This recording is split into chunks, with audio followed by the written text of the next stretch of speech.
Es el cantante del gueto, el cantante del gueto. Sería falta de respeto no decirle delicioso a cuando hago el amor contigo. Solo déjate llevar por lo que hago con tu cuerpo, que eso vale mucho más que lo que digo. Qué rico, mi amor. A mí me gusta tenerte en mi cama cuando estás en Ford. Es una reina, una chimba, mamacita bañadita en sudor. Ese cuerpo bronceadito, piel canela sin usar sunblock. Para mí es un placer decirte amor y hacértelo también. A las demás ya les cerré la puerta.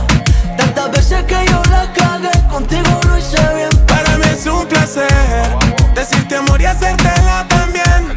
A las demás ya les cerré la puerta. Tantas veces que yo la cagué, contigo lo hice bien. Para mí es un placer. Ay mami, contigo todos los días parecen festivos. Tu lado cursi que es tan exclusivo, ahora lo tengo yo, gracias Dios mío. Vámonos pa' aquí ya, si quieres frío nos vamos pa' Marinilla. Le dije a mami que te guarde una silla, que chimba ver como los ojos te brillan. Te pedí de rodillas. Para mí es un placer decirte amor y hacértela también. A las demás ya le cerré la puerta. Tantas veces que yo la cagué, contigo lo hice bien. Para mí es un placer decirte amor y hacértelo también. A las demás ya le cerré la puerta. Tantas veces que yo la cagué, contigo lo hice bien. En una noche son 3, repetimos y son 6. Bajemos el estrés que son más de las 10.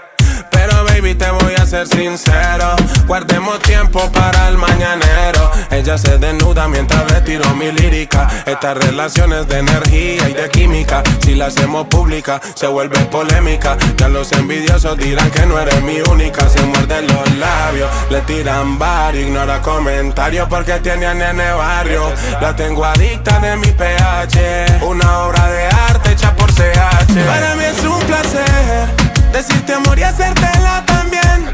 A las demás ya le cerré la puerta.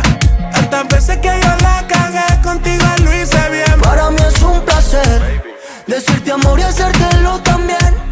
A las demás ya le cerré la puerta. Tantas veces que yo la cagué, contigo lo hice bien. Para mí es un placer.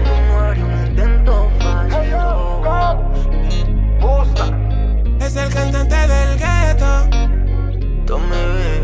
Para mí es un placer